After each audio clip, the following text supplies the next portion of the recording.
सीधा मुद्दे पर आते हैं। कमर्शियल सेक्टर को अभी हाल ही में एक ऐसा जबरदस्त झटका लगा है जिसने पूरे बाजार में हलचल मचा दी है। आज के इस विस्तृत विश्लेषण में हम कमर्शियल एलपीजी सिलेंडरों की कीमतों में आए उस भारी उछाल की परतें खोलेंगे जिसका रिपल इफेक्ट यानी असर हर तरफ महसूस किया जा रहा है। जरा इस एक अकेले आंकड़े पर गौर करते हैं। 993 रुपए। जी हां, कोई 50 या 100 रुपए की बात नहीं हो रही है। 1 मई को कीमतों में एक ही दिन के अंदर लगभग 1000 रुपए की ये जो ऐतिहासिक और अप्रत्याशित बढ़ोतरी हुई है ना, ये सच में हैरान कर देने वाली है। आगे बढ़ने से पहले ये साफ कर लेना बहुत जरूरी है कि ये भारी भरकम उछाल आखिर आया कहाँ है। ये मार सीधे तौर पर 19 किलोग्राम वाले कमर्शियल एलपीजी सिलेंडरों पर पड़ी है, मतलब वो गैस जो हमारे रोजमर्रा के ढाबों, होटल्स और रेस्टोरेंट्स की जान होती है। और ये संकट कितनी तेज रफ्तार से बढ़ा है, जरा इसकी क्रोनोलॉजी समझते हैं। सिर्फ 5 महीने पहले की बात है जब इसी सिलेंडर की कीमत महज 1500 रुपए के आसपास थी। फिर पिछले महीने 195 रुपए और बढ़े, और आज ये कीमत सीधे 3000 रुपए के डरावने आंकड़े को छू रही है। जरा सोचिए, सिर्फ 5 महीनों के अंदर कीमतें लगभग दोगुनी हो जाना, ये कोई छोटी बात नहीं है। खैर, इस भारी कमर्शियल उथल-पुथल और तनाव के बीच आम घरों के लिए एक फौरी राहत की खबर भी है। सब कुछ बुरा ही नहीं हुआ है। अगर हम कमर्शियल और घरेलू गैस की कीमतों की तुलना करें तो जमीन आसमान का फर्क साफ नजर आता है।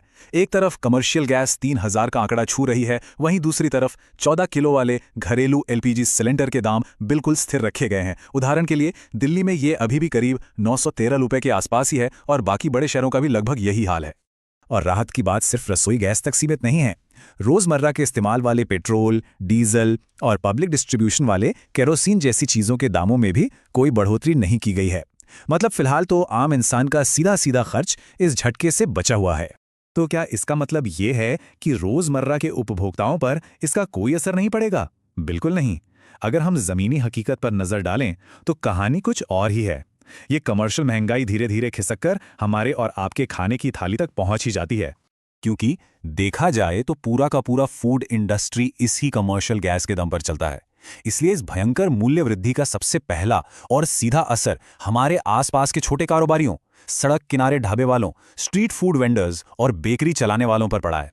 जब गैस इतनी महंगी होगी तो पुरानी कीमतों पर खाना बेचना उनके लिए सच में नामुमकिन हो जाता है।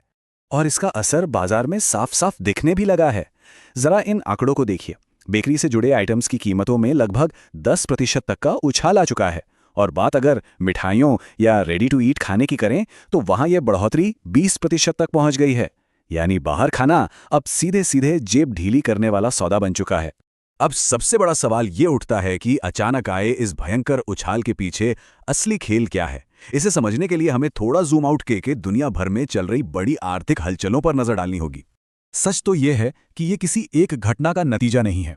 मजबूत होते अमेरिकी डॉलर के सामने रुपये का कमजोर पड़ना, कच्चे तेल यानी क्रूड ऑयल की आसमान छूती कीमतें और पूरी दुनिया में सप्लाई चेन का बुरी तरह से गड़बड़ा जाना, इन सब ने मिलकर एक ऐसा चक्रव्यूह रचा है जिससे आयात करने की लागत बेतहाशा बढ़ गई है।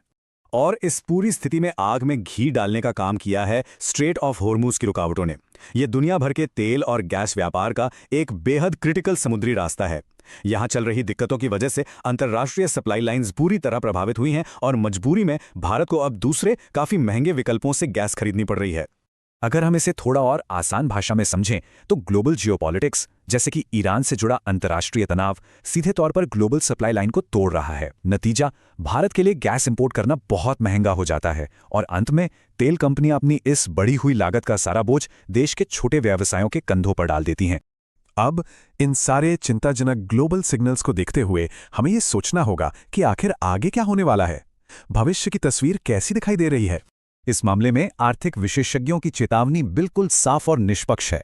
उनका मानना है कि अगर अंतर्राष्ट्रीय बाजार में ये तनाव ऐसे ही बने रहे और सप्लाई चेन जल्दी नॉर्मल नहीं हुई तो महंगाई का ग्राफ और ऊपर जाएगा, खासतौर पर फूड सेक्टर और ऐसे उद्योगों में जो पूरी तरह से पेट्रोलियम पर निर्भर हैं।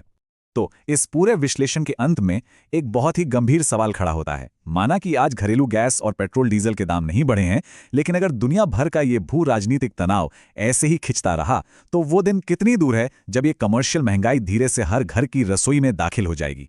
सच में इस बात पर हम सभी को गहराई से विचार करना चाहिए।